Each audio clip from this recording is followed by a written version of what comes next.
Sometimes we have to ask ourselves, what's using my life?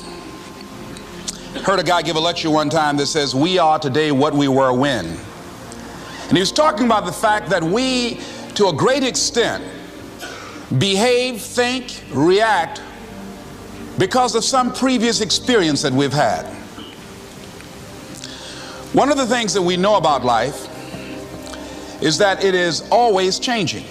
Sometimes you're up, sometimes you're down. Sometimes things go real well, and sometimes they don't. Sometimes you're happy, and sometimes you're sad. Now that's that thing called life. And when we begin to understand and know that, accepting that reality that we will never ever have things just on an even keel all the time, that you're going to have some ups and you're going to have some downs, but during those down moments, that's where the growth takes place. That's where the work is. See, anybody can feel good when they have their health, their bills are paid, they have happy relationships, business is successful. Anybody could be positive then. Anybody can have a larger vision then. Anybody can have faith under those kinds of circumstances. Am I correct? See, but the real challenge of growth, mentally, emotionally, and spiritually, comes when you get knocked down. Somebody said that adversity introduces a man to himself or a woman. How you handle it, that's where the growth takes place. When I was facing some challenges, I had a guy say something to me, and I suggest this is one of the first things that you want to do when you're facing a challenge. You want to get unstuck. Evaluate where you are. Look at it, assess yourself. Assess yourself and assess the situation. What brought you there? What role did you play? Earl Nightingale had a saying I like. He said, all of us are self-made, but only the successful will admit it. What has brought you to this point? What did you learn from it? Are you learning anything, or are you doing it over and over and over again? Somebody said that insanity is doing the same thing in the same way, expecting a different outcome. Are you going through it, or are you growing through it? Are you bigger and better because of it? Because it's not going to leave you until you grow through it. I was going through a major challenge in my life that was wearing me out, that was using me. You see, your mind is you know, when you go into a service station to get gas, you don't go in there and just start pumping. When you push the lever up, it clears the previous bill. By the same token, if you want to begin to move, you've got to clear your mind of all the unnecessary luggage and baggage that's weighing us down. I couldn't move, I couldn't think about what am I going to do to get out of this situation, because I was so concerned about what happened and what he did to me and how bad it was. I was so stuck in that I couldn't even focus on what I should have done.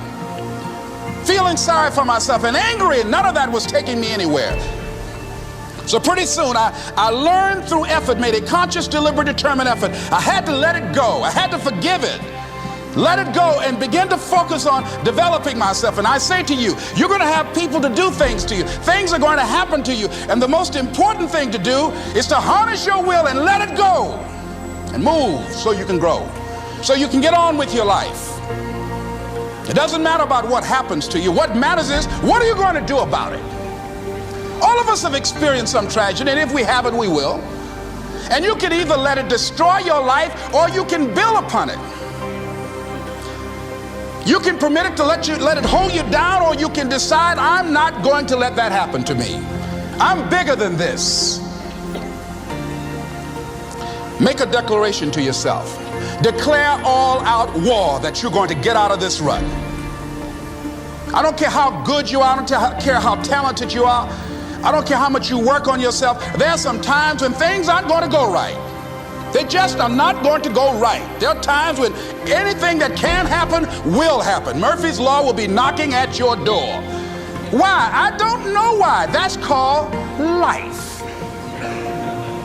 And you have to deal with it. Sometimes your life will be in a slump, just like sports.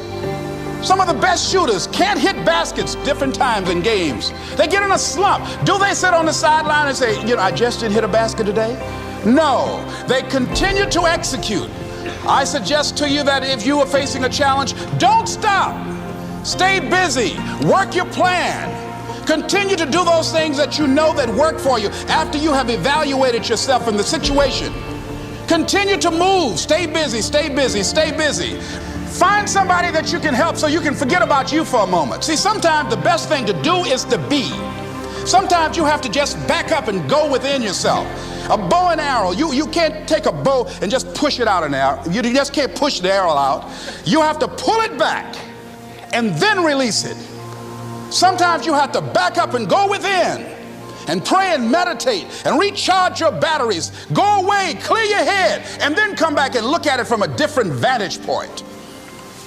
Don't operate while you're under the spell or the effect of what's going on. Next thing is that you've got to activate the thinker in you. Don't allow your emotions to control you. We are emotional, but you want to begin to discipline your emotion. If you don't discipline and contain your emotions, they will use you.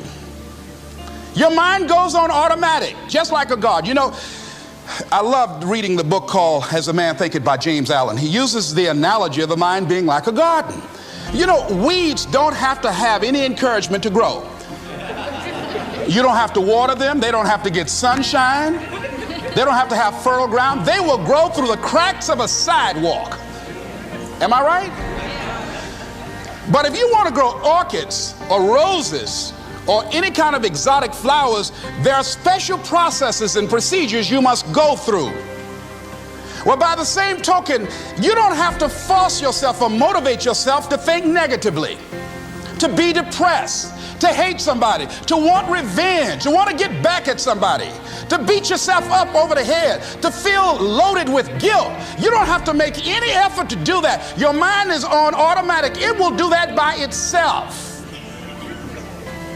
But if you want to begin to move into your own personal greatness, if you want to begin to really enjoy a happy, successful, healthy life, you've got to be willing to go against the tide. You've got to be willing to harness your will and say, in spite of this, I'm in control here. I'm not going to let this get me down. I'm not going to let this destroy me.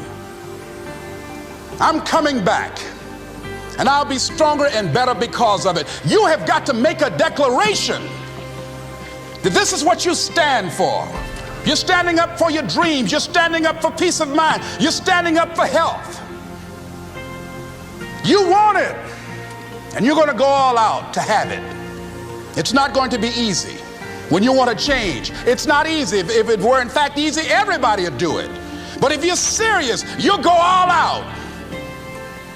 So yes, I'm going to turn this situation around. I'm not going to sit back and moan and cry over what happened and what went wrong and who did what. I'm going to do something about this situation. The next thing that is important is that expect things to get better for you, because they are. See, life is cyclic. You're not, whatever experience you're having right now, it has not come to stay. It has come to pass. Not to stay, just to pass. It's just going through. The biggest challenge is to know what's happening. This is a part of this thing we call life. This too shall pass. And maintaining perspective, putting it in perspective. The other thing is take full responsibility for your life. Accept where you are and the responsibility that you're going to take yourself where you want to go. Someone said we have two primary choices in life. We can either accept conditions as they exist, or we can take the responsibility to change them. See, a lot of people want to exempt themselves from taking responsibility. All they want to do is talk about the problem.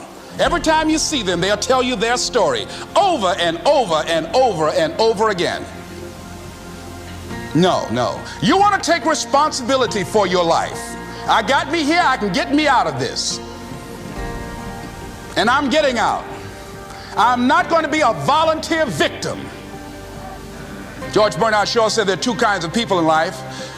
You know, he said those that make things happen, those that watch things happen, and those that don't know what happened. And he said the people that get along in this life look around for the circumstances that they want, and if they can't find them, they make them. They create them. So part of beginning to get unstuck, you've got to decide that the behavior pattern that you have adopted doesn't work for you. You've got to change your strategies, and changing your strategy means reinventing your life, recreating you, and you have the power to do that. You can decide that you're going to change, that you're not going to be a wimp. You can decide that you're going to stand up to life. You can decide that I'm going to live each day as if it were my last. You have the power to make that decision. You can decide I'm going to work on myself and develop myself. I'm going to empower me. And all of these things that are happening to me right now, they're just temporary inconveniences. They're not stronger than I am. I'm in charge here.